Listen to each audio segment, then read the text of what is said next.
আপনার উপস্থিতি, যে কথাটি বলছিলাম, এই গণচিপা দশটিয়ায় হিন্দু মুসলমান তারা যেন মিলেমিশে বসবাস করতে পারে, ব্যবসা বাণিজ্যের জন্য যেন একটি নিরাপদ পরিবেশ থাকে, আমাদের ভাই বোনেরা, আপনাদের ছেলে মেয়েরা পড়াশোনা করার জন্য যেন স্কুল কলেজে একটি ভালো পরিবেশ পায়। আজকে আমরা যেই স্কুল অ্যান্ড কলেজ মাঠে সমাবেশ করছি, এইখানে পূর্ণাঙ্গ একটি কলেজ হওয়া দরকার। সদর সহ আপনারা জানেন, আপনাদের আত্মীয় স্বজন থাকার সমাজে এই গণচিপা দশটিয়ার রাস্তায় ঘাটগুলোর কি বেহাল দশা। দুটো উপজেলায় দুটি হসপিটাল আছে, দুটো উপজেলায় দুটি হসপিটাল আছে। হসপিটালগুলোতে গিয়ে সুস্থ মানুষ অসুস্থ হয়ে যায়, হসপিটালে মানুষ চিকিৎসা পায় না, ডাক্তার নাই, গরিব মানুষের জন্য ওষুধ নাই। আমি আপনাদের সন্তান হিসেবে আমি চাই এই দুটো হসপিটালগুলোকে, এই দুটো হসপিটালে যেন মানুষকে সুচিকিৎসা পায়, মানসম্মত চিকিৎসা পায়, বড় বড় ডাক্তার থাকে। আমাদের এই জনপদের ছেলেমেয়েরা যেন পড়াশোনা শেষ করে চাকরি পায়। এই অঞ্চলের খেটে খাওয়া দরিদ্র কৃষকরা যেন সময়ের মতো সার পায়, বীজ পায়, কীটনাশক পায়, সরকারের দেওয়া প্রণোদনা পায়। এইটা যেন করে দালাল মধ্যস্বত্বভোগী মেনে না যায়। মাছের সিজনে যখন মাছ ধরা বন্ধ থাকে, জেলেদের জন্য চালের বরাদ্দ থাকে, গরিব জেলেদের জন্য ডলারের বরাদ্দ থাকে, সেই সময় তারা যথোপযুক্ত ভাবে পায়।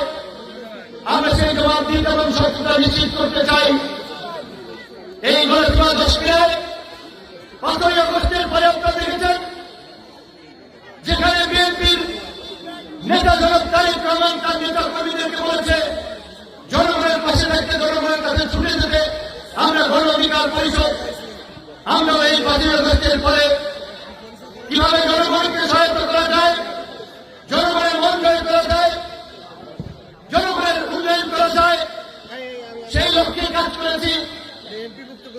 তাই অংশ হিসেবে আপনারা জানেন, এই হরিদপ্তরের ব্রিজ, এই গণচিপা দশটিয়ায় 205টি মসজিদ মন্দিরের সরকারি অনুদান বরাদ্দ করানো, 16টি আপনার কালভার্ট, সুইচ নির্মাণ, অসংখ্য কাজা রাস্তা আদা পাকা করা, রাস্তা পাকা করা, 700 টিউবওয়েল, এরকম অনেক উন্নয়নমূলক কাজ করেছি শুধু এলাকার সন্তান হিসেবে এই এলাকাকে এগিয়ে দিতে। কিন্তু আপনারা জানেন, 5ই আগস্টের পরে রাজনৈতিক পদবি ব্যবহার করে একদল দুর্বৃত্ত, একদল সন্ত্রাসী চাঁদাবাজ মাফিয়া ধরাকে সরা জ্ঞান মনে করে হিন্দু ব্যবসায়ীদের কাছ থেকে চাঁদা নিয়েছে। গণচিপার বিভিন্ন স্বনামধন্য ব্যবসায়ীদেরকে মবের হুমকি দেখিয়ে, ডেভিল হানকে ধরাই ধরে হুমকি দেখিয়ে লাখ লাখ টাকা হাতিয়ে নিয়েছে। তারা আজকে নিজেদের এই চাঁদাবাদী ধান্দাবাদী বজায় রাখতে, মানুষকে জিম্মি রাখতে আজকে স্বতন্ত্র নির্বাচন করছে। আপনারা জানেন যে বিএনপি সহ আমরা জোর করে নির্বাচন করছি। সামগ্রিকভাবে দেশের যে পরিস্থিতি, জনগণের যে পালস, যাতে আগামীতে এই বিএনপি দল সরকার গঠন করবে, আমরা যেন এই জনপদ থেকে নির্বাচিত হয়ে আপনাদের উন্নয়ন করতে পারি, আপনাদের সুযোগ সুবিধা নিশ্চিত করতে পারি, এই গণচিপা দশটিয়াকে যেন এগিয়ে নিতে পারি। তাই আমাদের মা বোনদেরকে বিশেষভাবে আহ্বান জানাবো, আমাদের মুরব্বীদেরকে, আমাদের ভাইদেরকে, বাবাদেরকে আহ্বান জানাবো, বাবা মায়েরা, সময় এবং সুযোগ কিন্তু সব সময় আসে না। আজকে আমি মনে করি যে আজকে এই গণচিপা দশটিয়ার মানুষের জন্য একটি ঐতিহাসিক সুযোগ সৃষ্টি হয়েছে। এই পিছিয়ে পড়া অনুন্নত এই গণচিপা দশটিয়ার জনপদকে এগিয়ে নিতে আমরা বলেছি, সরকারি উন্নয়নমূলক কর্মকাণ্ডের পাশাপাশি আমরা বেসরকারি উদ্যোগে ফাউন্ডেশন করে যেন কোনো ছেলে মেয়ের যেন স্থিরভাবে পড়াশোনা বন্ধ না হয়, আমরা তাকে মাসিক বৃত্তি দেব। আমরা বলেছি এই গলাচিপা হসপিটালের কোনো মানুষ যেন বিনা চিকিৎসায় মারা না যায়, আমরা ফাউন্ডেশন থেকে সহযোগিতা করব।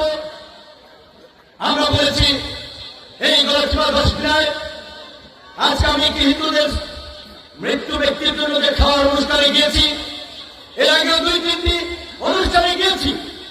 আমি মা মাসি পিসিদের দিদিদের আমাদের দাদাদের ভাইদের একটা উদ্বেগ উৎকণ্ঠা শুনেছি, ভাই আমাদের দিকে একটু দেখেন, আপনি নানান ধরনের হুমকি ধমকিতে এমন কবির ভাই দাদার বক্তব্য বলেছে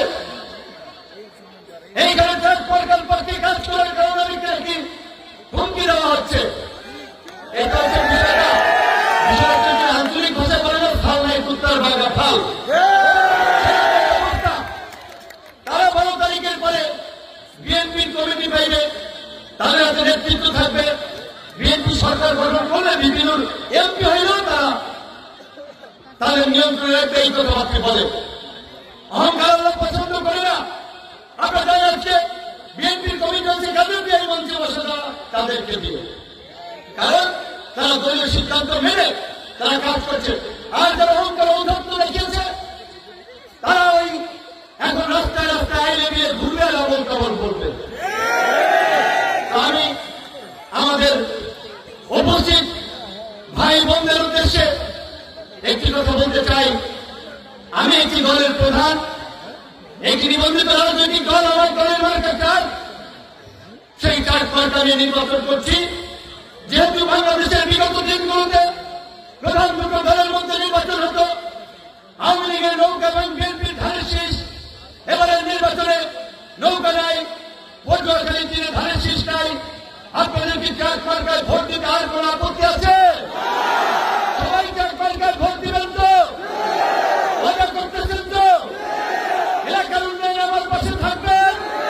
আমি হাত উঁচু করে আপনাদেরকে ওয়াদা করছি, অঙ্গীকার করছি, এই এলাকার উন্নয়ন এবং এই এলাকার মানুষের সুখে দুঃখে আমি যতদিন বেঁচে আছি ততদিন আপনাদের পাশে থাকবেন ইনশাআল্লাহ। আমাদের মা বাবা ভাই বোনেরা, আমরা যদি বলতে চাই হুমকি ধামকি দিয়ে কোনো সময় মানুষের মন জয় করা যায় না, সমর্থন পাওয়া যায় না, ভালোবাসা পাওয়া যায় না। আজকে বিএনপির নেতৃত্বে এই নেতৃবৃন্দ, নতুন কমিটির নেতৃবৃন্দ ইউনিয়ন পর্যায় পর্যন্ত কমিটি ঠেলে সাজাবে। যারা জনগণকে কষ্ট দিয়েছে, জনগণের সঙ্গে প্রতারণা করেছে, জনগণকে বিভ্রান্ত করেছে, তারা যেন দায়িত্ব না পায়নি, নবনির্বাচিত নেতৃবৃন্দকে সেই আহ্বান জানাবো। এবং আমি এইটুকু বলতে পারি, আমি আপনাদের মতোই কৃষক, ছোট দোকানদার, সাধারণ পরিবার, সেখান থেকে উঠে এসেছি। কাজে আপনাদের দুঃখ দুর্দশা ভালোভাবে উপলব্ধি করতে পারি। আপনাদের সন্তান হিসেবে, এই জনপদের ছেলে হিসেবে আমি পড়াশোনা করে ঢাকা বিশ্ববিদ্যালয়ে ছাত্র আন্দোলন করেছি, কৃষকদের শ্রমিকদের জন্য আন্দোলন করেছি। সেই আন্দোলন করতে গিয়ে কতবার রক্তাক্ত হয়েছি, আহত হয়েছি, আক্রান্ত হয়েছি। আমার ছোট শিশু বাচ্চা থেকে শুরু করে আমার পরিবার রাস্তায় রাস্তায় ঘুরেছে, আপনারা দেখেছেন। কিন্তু আপনারা বলতে পারবেন গত 5ই আগস্টের পরে আমাদের সুযোগ থাকলেও, এই সরকার আমাদের কথা শুনলেও, আমরা একটা লোককে হয়রানি করেছি, একটা লোকের বিরুদ্ধে মামলা দিয়েছি, কারো ক্ষতি করেছি, ক্ষতি করে দেয়। এত কিছুর পরেও আজকে আমাদেরকে হুমকি দেয়। তাই যারা হুমকি দিচ্ছেন, যারা বেলাইন আছেন, তাদের উদ্দেশ্যে বলতে চাই, প্রিয় ভাইরা, আপনারা বিএনপির লোক, হুমকি আওয়ামী লীগের লোক দেয় না, জামাতের লোক দেয় না, জন্মের লোক দেয় না। আপনারা আগে বিএনপি করতেন, এখন আপনাদের পদ পদবি নাই। বিএনপির দলীয় সিদ্ধান্ত মেনে যাকে ওঠেন, আপনাদের বিষয়গুলো আমরা দেখবো ইনশাআল্লাহ। আপনারা আমাদের সাথে যে বই আচরণ করেছেন, আজকের এই সবাইকে সাক্ষী রেখে বলছি, ভুলে গেছি, ওইগুলো মনে কিছু করি নাই। অন্তত আগামীকালকে থেকে দলীয় সিদ্ধান্ত মেনে যাকের সাথে থাকেন, আপনাদের সুবিধা দুঃখ দুর্দশায় আমাকে পাশে পাবেন। তবে আমি বিএনপির নেতৃত্ব মঞ্চে বসে আছেন, অনেকে বক্তব্য শুনছেন, সকলকে আমি বিনয়ের সাথে একটি আবদার করব, অনুরোধ করব, আপনারা আমাকে ক্ষমা করবেন। এই কারণে যে আপনারা আমার জন্য কষ্ট করছেন, আর্থিকভাবে, শারীরিকভাবে, মানসিকভাবে। তবে আমি কিন্তু শুধু বিএনপির নেতাদের নিয়ে এমপি হতে চাই না, বা বিএনপির ভোটে এমপি হতে চাই না। আমি এই গণচিপা দশপিনার দল মত নির্বিশেষে সকল মানুষের সমর্থনে এমপি হতে চাই, জনতার এমপি হতে চাই, জনগণের জন্য কাজ করতে চাই। তাই আপনাদের ব্যক্তিগত বিষয়ের চেয়ে আশা করি আমার সাথে আপনারা জনগণকে প্রাধান্য দিবেন। আপনাদেরকে নিয়ে, জনগণকে নিয়ে এই গণচিপা দশপিনাকে কিভাবে বাংলাদেশের মধ্যে 12 ফেব্রুয়ারির পরে, ওই ফেব্রুয়ারি থেকে ডিসেম্বর 1 বছরের মধ্যে কিভাবে কি তাক লাগিয়ে দেওয়া যায় কাজের মাধ্যমে, উন্নয়নের মাধ্যমে, আমরা সেই পরিবেশ নিশ্চিত করতে চাই। তাই আমাদের মা বাবা, ভাই বন্ধুদেরকে বলবো যে সাহস নিয়ে, শক্তি নিয়ে আগামী 7 দিন প্রচারণায় ঝাঁপিয়ে পড়ি। আপনারা এক একজন নেতা, মঞ্চের কোন নেতা কিংবা শুধুমাত্র নেতার দ্বারা ভোট হয় না। সাধারণ মানুষ আপনাদের যাদের সাথে যার যোগাযোগ আছে, দেখা আছে, সাক্ষাৎ আছে, প্রত্যেককে ট্রাক মার্কার বাড়ি পৌঁছে দিন। আগামী 12 ফেব্রুয়ারি সকাল 8টার মধ্যে রাস্তাকে ভোট কেন্দ্রে চলে যাবেন। ভোট গণনার শেষে বিজয়ের মিছিল করে মিষ্টি খেয়ে বাড়ি ফিরবেন। 12 তারিখ এই ভিপিসি কলেজের মাঠে ইনশাআল্লাহ আমাদের বিজয় উদযাপন হবে। আপনারা প্রস্তুত আছেন তো? তাহলে এই বিজয়ের জন্য কি করতে হবে? ভোট দিতে হবে এবং ভোটারদেরকে উদ্বুদ্ধ করতে হবে, মানুষের কাছে যেতে হবে। কথা একটাই, আপনাদের এলাকার ছেলে, আমি কোন নেতা হওয়ার জন্য নয়, চর বিশ্বাসের ইপি সালাদারের ছেলে, ইউনিয়ন পরিষদের মেম্বার ছিল, জমিদার নয়, মন্ত্রী তন্ত্র নয়, নাকি ইউনিয়ন পরিষদের মেম্বার। আজকের এই প্রোগ্রাম সফল করার জন্য আমার সদর ইউনিয়নের মেম্বার ভাইরা, নারী মেম্বার থেকে পুরুষ মেম্বার, আমাদের আহ্বায়ক নেতৃবৃন্দ সবাই অত্যন্ত পরিশ্রম করেছে বিদায় আজকে এই কানায় কানায় পরিপূর্ণ এবং রাস্তা বই করো লোকজনের উপস্থিতি একটা বিশাল সমাবেশ আমরা করতে পারছি। তাই আমি আস্থাটা এবং ভরসা রাখতে চাই আপনাদের প্রতি।